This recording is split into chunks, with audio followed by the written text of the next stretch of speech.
Bíblia Sagrada. A Bíblia é um livro maravilhoso.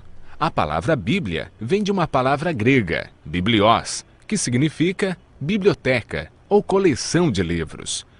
Contém 66 livros, sendo 39 no Antigo Testamento e 27 no Novo Testamento. A Bíblia foi escrita em um período de 1500 anos.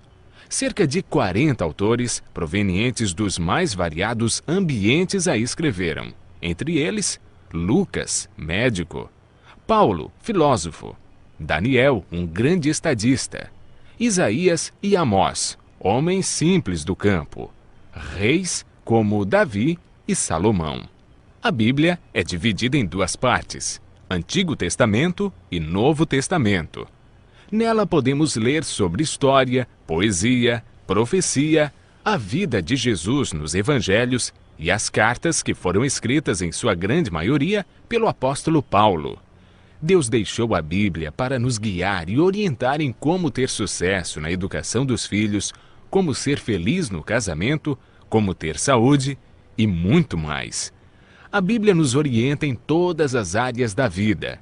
Jesus disse que muitas vezes erramos, ficamos desorientados, desanimados, por não conhecermos a Bíblia e o poder de Deus. Jesus afirma em João capítulo 17, verso 17, que a Bíblia é a verdade e, portanto, nela encontramos o caminho da vida eterna e descobrimos o grande amor de Jesus por nós. Você sabia que a Bíblia é o livro mais divulgado, mais traduzido e mais vendido no mundo, porém o menos entendido pelas pessoas? Em Atos 8, 26 a 30, lemos a história de um eunuco, um homem muito religioso que estudava a Bíblia, mas não a compreendia. Deus enviou Felipe para lhe explicar o que lia. Mas você pode estar se perguntando: por que muitos examinam a Bíblia e não a entendem? 2 Pedro capítulo 3, verso 16, nos dá a resposta. Pedro afirma que na Bíblia existem pontos difíceis de entender e que muitos deturpam o texto bíblico. Nem tudo na Bíblia é fácil de entender, como alguns pensam. Por isso, devemos seguir a orientação bíblica que vimos na experiência do eunuco. Precisamos de um guia e de alguém como Felipe, que orientou o eunuco. Entretanto, é o Espírito Santo que nos guia em toda a verdade. Nenhum ser humano pode interpretar a Bíblia.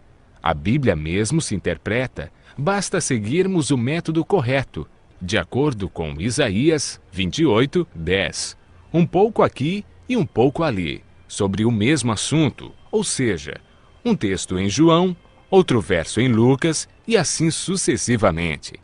O apóstolo Pedro afirma que o Espírito Santo inspirou os profetas e apóstolos a escreverem a Bíblia. Não escreveram aquilo que queriam, escreveram aquilo que Deus acha que é mais importante para nós. Ao buscarmos a compreensão da Bíblia, o Espírito Santo nos ilumina e nos guia em toda a verdade. A Bíblia não tem um índice de assuntos. Ela possui somente índice de livros.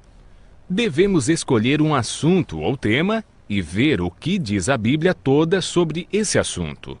Assim como estamos fazendo agora. Nós pegamos um tema. Qual foi o tema? A Bíblia. E estamos vendo vários textos que mostram como entendê-la, porque muitos não a compreendem, como foi escrita, enfim. Devemos comparar os textos que falam do mesmo assunto. Para a meditação pessoal, devemos estudar cada dia uma porção da Bíblia e ver o que Deus quer dizer através desse texto. Quando estudamos a Bíblia dessa maneira, João capítulo 16, 13, diz que o Espírito Santo nos guia e nos convence de toda a verdade. João 8, 32, afirma que a verdade nos liberta dos vícios, maus hábitos, melhora nossa saúde, nossa família, liberta da depressão, traz alegria e paz. A Bíblia é dividida em duas partes, Antigo Testamento e Novo Testamento.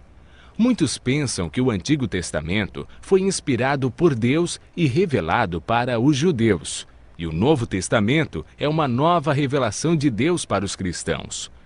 Quando Jesus disse em João capítulo 17, verso 17, que a Bíblia é a verdade, o Novo Testamento ainda não havia sido escrito, pois o primeiro livro do Novo Testamento a ser escrito foi o Evangelho de Marcos no ano 44, e Jesus morreu no ano 31. A Bíblia que Jesus usava em seus dias era o Antigo Testamento. Se Jesus seguiu todo o Antigo Testamento, é um sinal que devemos fazer o mesmo. O Novo Testamento nada mais é que uma continuação do Antigo Testamento. Paulo afirma em 2 Timóteo, capítulo 3, verso 16, que toda a Bíblia é inspirada por Deus. Em Êxodo, capítulo 31, verso 18, e Deuteronômio, capítulo 4, verso 13, vemos algo muito interessante. A lei de Deus, conhecida como os 10 Mandamentos, foi escrita pelo próprio dedo de Deus em 2 tábuas de pedra. Ela é tão santa que Deus não permitiu que homem nenhum a escrevesse. Da Bíblia não podemos mudar nada. Malaquias 3, 6 diz que Deus não muda, e por isso não podemos tirar ou acrescentar algo à palavra de Deus. Se alguém tirar qualquer coisa das palavras do livro, Deus tirará a sua parte da árvore da vida, da cidade santa e das coisas que se acham escritas nesse livro. O ato de tirar, mudar ou acrescentar algo à Bíblia pode comprometer nossa salvação. Jesus disse que somos felizes quando praticamos os ensinos da Bíblia. Tiago afirma que devemos ser não somente ouvintes, mas praticantes de toda a palavra de Deus. Continue ouvindo a voz de Deus e aprendendo desse livro maravilhoso, pois a melhor parte da vida só vem quando conhecemos Jesus.